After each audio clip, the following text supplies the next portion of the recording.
Hey everyone, it's Sunday, October 4th. This is Dr. Z. Welcome to the ZDoggMD show. All right, there's been some things in the news.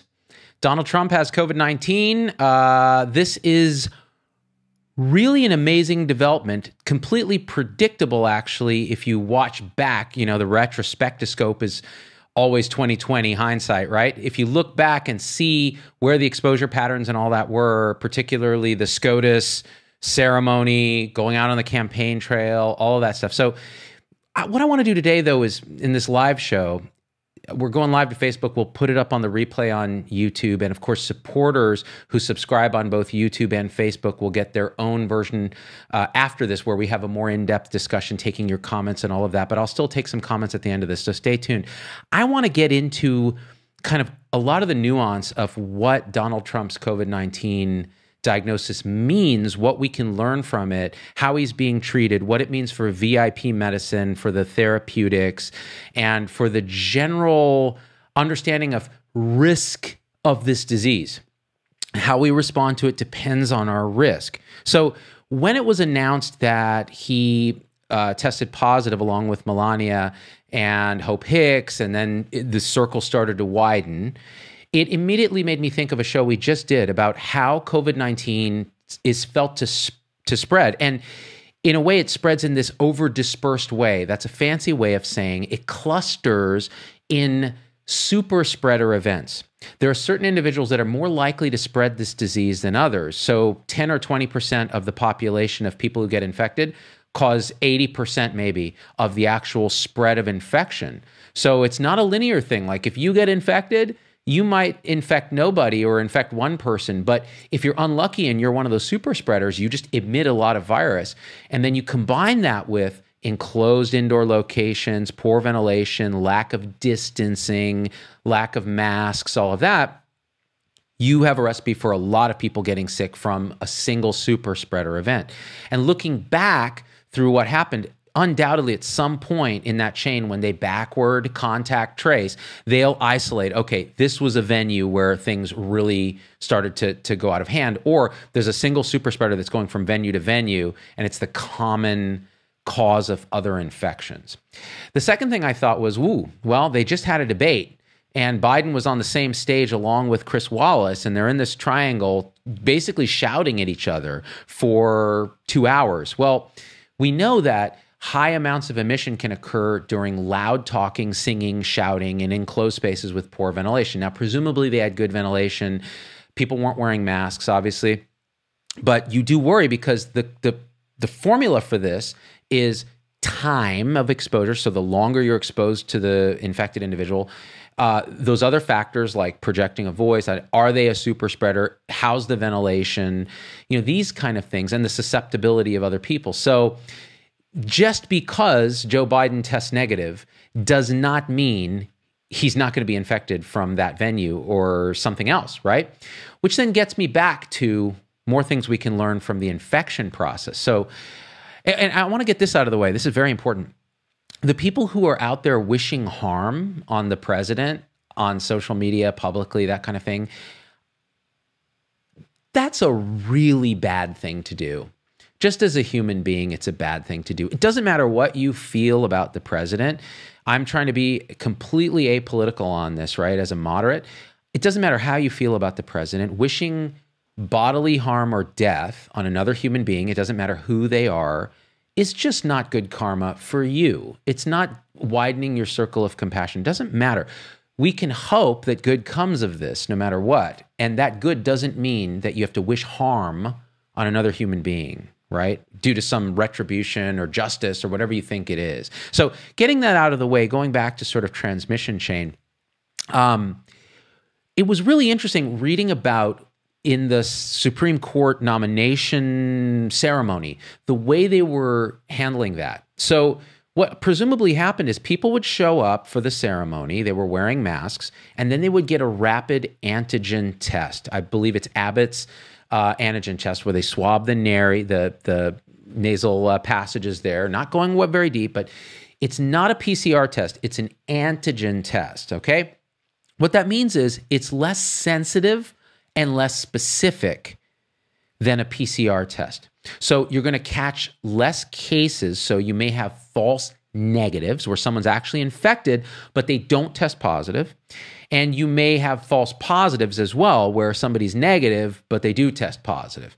Now, in this case, they were using this rapid thing. It turns around very rapidly in, 15 minutes or whatever. And they were using it to say, okay, now you guys are negative, take off your masks, chill out, everybody's cool, right? Well, what did I just say about false negatives, bad sensitivity, and false positives? That's the wrong test for this purpose, because people could be infected, but early in the course where they're not yet testing antigen positive, the test could have failed to detect an actual teeming amount of virus.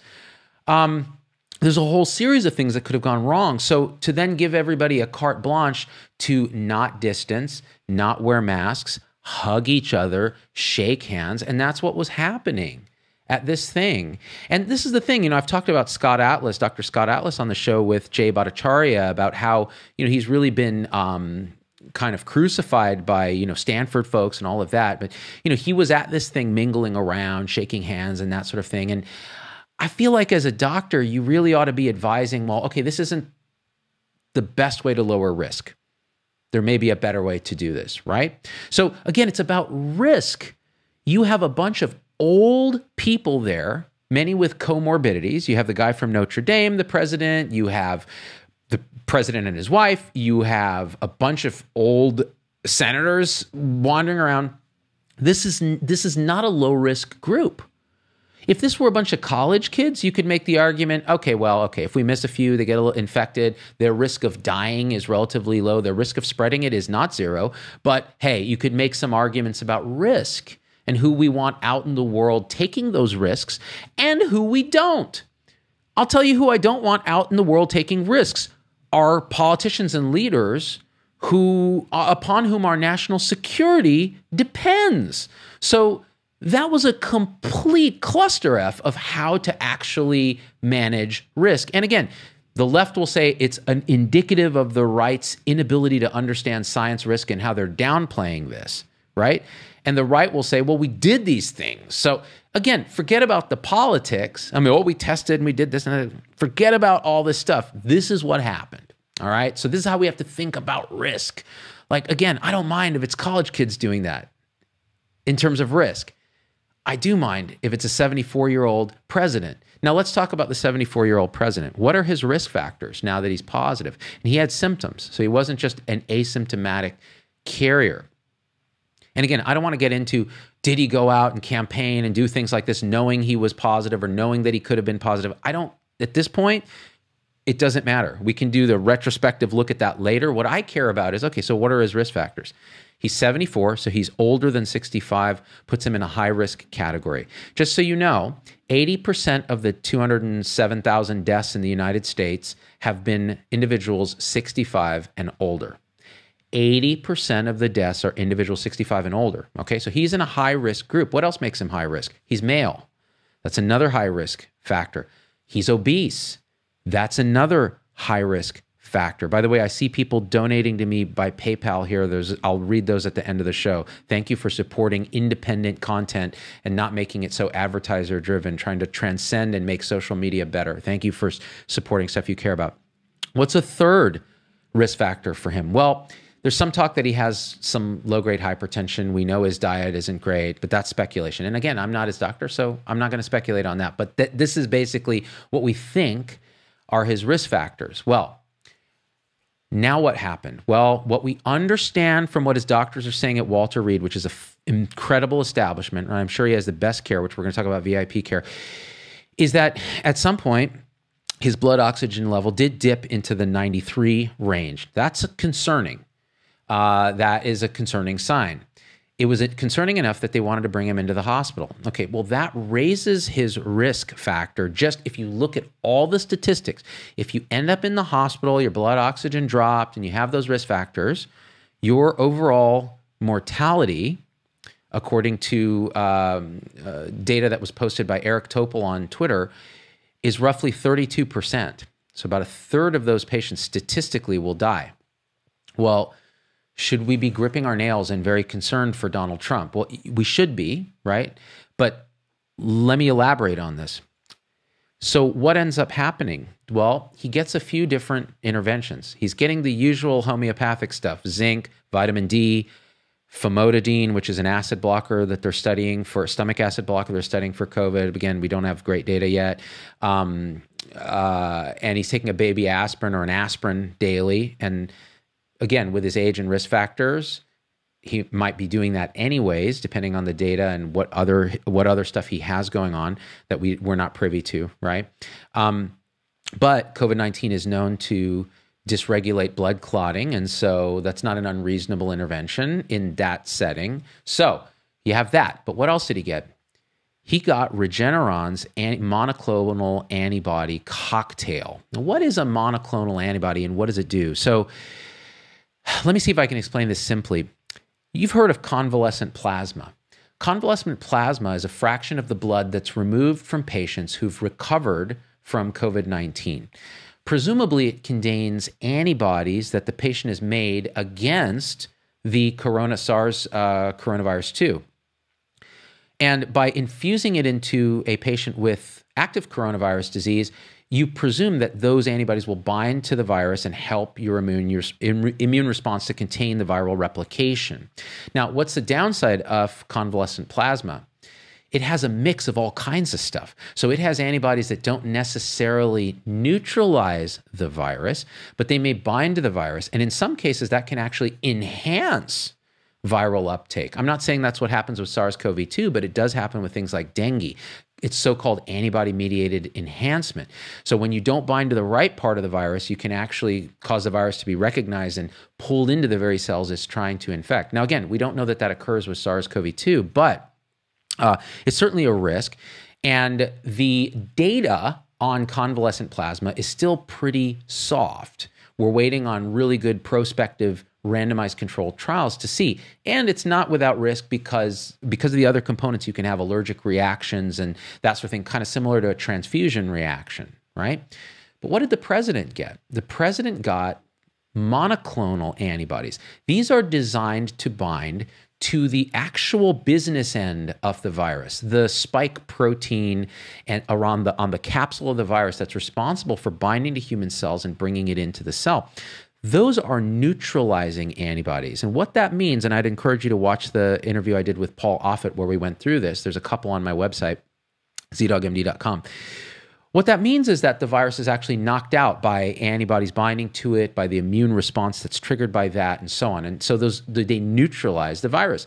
Now, there's a couple different antibodies there, so that different variants. I won't use the technical terms of the virus that might escape the initial antibodies might have less chance of that with multiple binding antibodies. Now, what's the status of this drug, right? It's very expensive. It's very hard to make. It's very hard to scale up.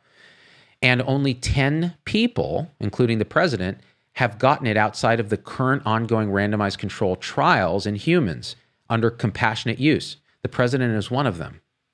So he got something very, very special that's not part of a trial that he got very early on, I think Friday, right, when he was not well enough and they actually had to take him by helicopter to Walter Reed. By the way, very concerning. Anyone who tells you that's not concerning and, oh, they're just abundance of caution.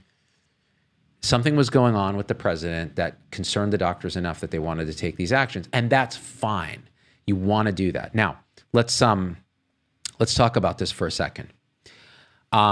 People get very upset, particularly on the left, about the care that the president's getting relative to the other 6 million Americans that have been, more than that have been infected with SARS-CoV-2 now, especially the predominance of individuals who are dying of this disease are minorities and low socioeconomic status individuals, are essential workers, are frontline people, and Hispanic, African-American patients, Pacific Islander patients. And we've talked about why that may be, because they're crowded in poorly ventilated spaces. They're essential workers that are having to be exposed. They tend to have more chronic disease, diabetes, obesity, hypertension, lung disease. And so for all those reasons, are they the people that are going to get this very expensive, esoteric early treatment? No, they're not. And that's because we live in America. We live actually in a world that's resource constrained, where you cannot give everybody the gold standard of care. And if you think that hasn't been happening already in the United States for decades, you are smoking crack on another planet. I worked at Stanford for 10 years as a hospitalist. You don't think that when the VIP patient came in, they got the red Stanford blanket and got a level of treatment that was in an ethersphere well above what the average patient got? They did, with a twist. They actually got worse care in many ways because people were afraid to do the routine stuff that actually saves lives. They didn't want to bother the patient. People were anxious and nervous about making mistakes. Imagine what it's like right now to be the president's doctors. No pressure, fam, right? The dude has to go in front of the press. He says 3 days instead of 72 hours, and it's an international incident. Does the wrong thing, it's going to be looked at in history as like, oh my gosh, what happened, right? So VIP medicine is not without its challenges. I tell VIP patients, don't be a VIP patient, right? And we should be treating everyone the same, ideally, but we don't. Now, in this case, the president is getting extraordinary care. He got the monoclonal antibodies, he got remdesivir, which at this point is like, that's a very small treatment effect, usually in very sick patients. So is it going to do a lot? I'm going to roll the dice and say no, but as part of a bigger approach, maybe it'll help a little bit. It's another big pharma thing where it's like it does this much, so pharma's going to charge $1 billion for it and it doesn't do crap, whereas maybe preventing the disease in the first place might be the most cost-effective thing you can do. So do I begrudge his team for giving him this amazing level of VIP care? Okay, sit down for a second because I'm going to rant. He's the president of the United States. You don't think we ought to be treating him at the highest possible level, since his death would be a national security crisis and could lead to chaos, the likes of which you can't even predict. So if you're saying that he shouldn't have gotten that, or that everybody should get that, you're living in a world that doesn't exist. Think clearly and rationally and practically, and after the fact, you can argue for justice and equity and try to expand our circles of compassion. But right now, this is an existential threat to our leadership. So yes, and I'm glad he's getting the best possible care that American medicine can give him. And we ought to be learning from that care. So he got the monoclonal antibodies. He got remdesivir. What else? He got supplemental oxygen. Well, that's more of an indicator of how sick he is or was. Now, here's the thing. If you watch, and this is something that really irks me, people love to read Donald Trump's words filtered through the press and not actually watch or listen to what he's saying. They are diametrically different experiences. Now, some will say it's because Trump is a sociopath and he's very persuasive, and watching him speak, you're being manipulated. And some will say, well, it's because the press takes his quotes out of context and spins them certain ways, and he's a talker, not a writer, and whatever. I don't care what the answer is. Watch the videos that Trump made, both leaving the White House and the most recent video he did. I've watched those videos. He does not look his usual self, okay? Any medical professional can get a vibe from patients. And watching Trump as he's progressing, watching what's happening, he is scared. You can tell. He's not his usual blustery self. He's using a lot of the words like we're very proud of what we've done. And, he is seeing his own mortality, having this illness and getting an experience of what it's like to have COVID-19. If you talk to people who've had it, it sucks. So let that sink in. Just get a gestalt for your patient, just watching that through telemedicine, looking at what you're being filtered, right? It's being filtered. But watch what's happening there. He was not doing well, all right? But the sense I get watching the video now is he's a little better. So could it be, was it the monoclonal antibodies? Was it the remdesivir? Was it the oxygen? Was it the TLC? Was it the break from the usual stress of what he's doing? Was it, who knows? Could we be wrong and could he get worse again? Absolutely, because that's the course of COVID in people who get worse. They get a little better. You actually think, oh, things are good. And then they decompensate, end up in the ICU, getting high flow oxygen, getting intubated, right? Now, what's the other intervention that they undertook on President Trump that we should really know about? One of the only interventions that's been randomized controlled trial dataed to show that it actually works in patients who are either getting supplemental oxygen or are on a ventilator, and that is dexamethasone, a steroid. What do steroids do, like dexamethasone? Very high potency, specific steroid. They tamp down the immune system. Now, this is where it got really tricky with his care. And again, I'm weekend quarterbacking on this. I'm not there. I don't know what his vitals are. I don't know what's been going on, how long the course has been, right? But typically, the recovery trial out of the UK showed that dexamethasone does not help patients who are early in their course, who aren't getting oxygen, and who aren't that sick. In fact, C. Michael Gibson on Twitter, who's a cardiologist I respect, reported that there was a trend towards worse outcomes in those patients when you give them steroids early. Why? Because in the early phase of infection, the virus is replicating and you need your immune response to be maximized, in theory, in order to control the viral replication. In the second phase, if you fail to do that, that's when the immune response suddenly goes in patients who are going to get sick. And the immune response becomes the problem.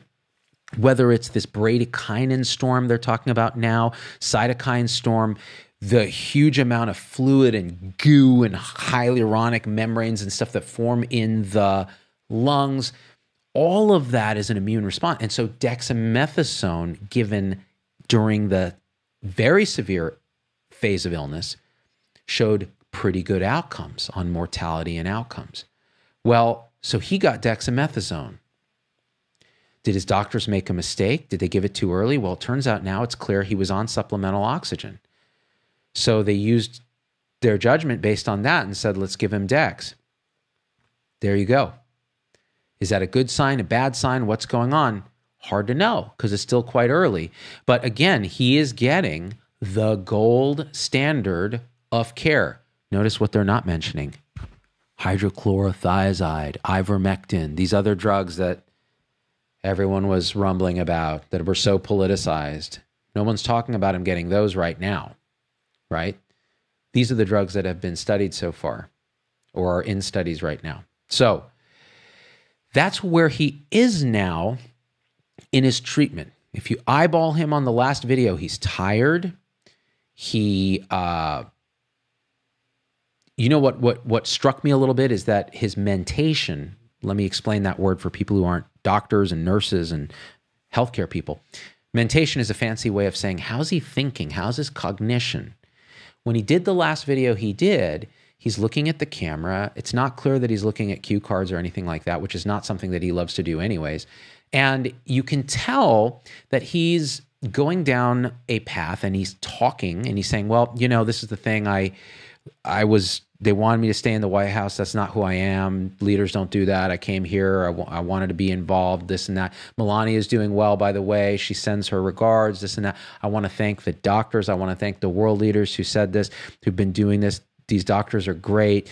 You know, I wasn't feeling so good. Now I'm feeling better, you know. So actually his mentation was quite clear. He appears to be thinking, you know, consistently and clearly. And, you know, it wasn't your typical, you know, kind of rambling thing. It was pretty clear. So that's a good sign from a standpoint of how much oxygen is the brain getting? What's his blood pressure like? You can learn a lot just from interacting with the patient, even virtually, for a very short period of time. And again, could it all be cherry-picked and the minute he's done with that, he just crumps? Sure. We're not there, right? Just like you can't psychiatrically diagnose the president from a distance. You have to be with him. I hate it when people do that. So bottom line is we're in a position now where the next few days will tell us what's going to happen, right?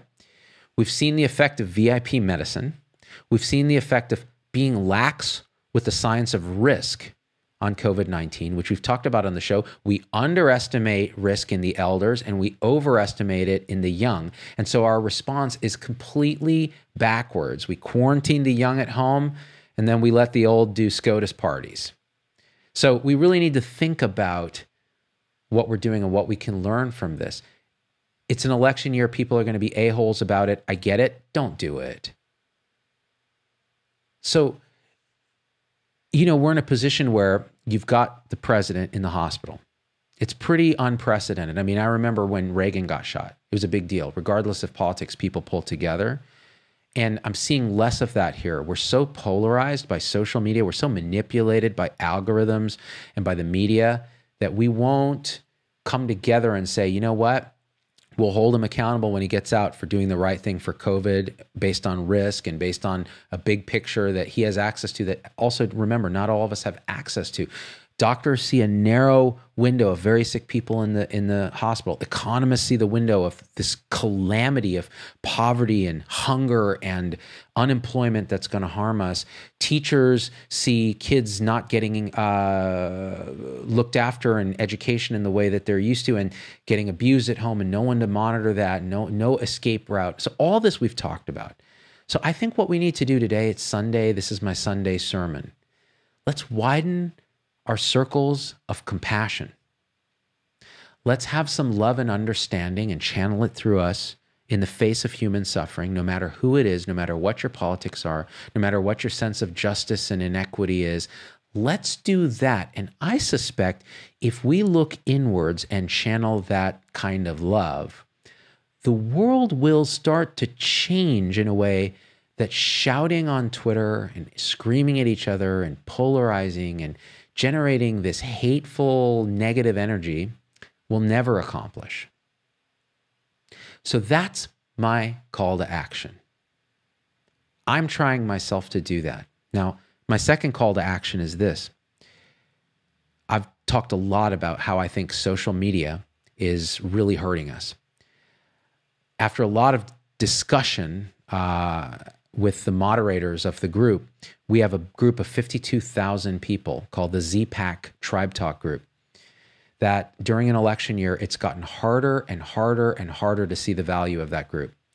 The moderators are exhausted trying to stop people from fighting each other, trying to stop people from attacking each other, trying to stop political posts, trying to have it live up to the potential and the hope of social media, which is a gathering place to exchange ideas, support, and love.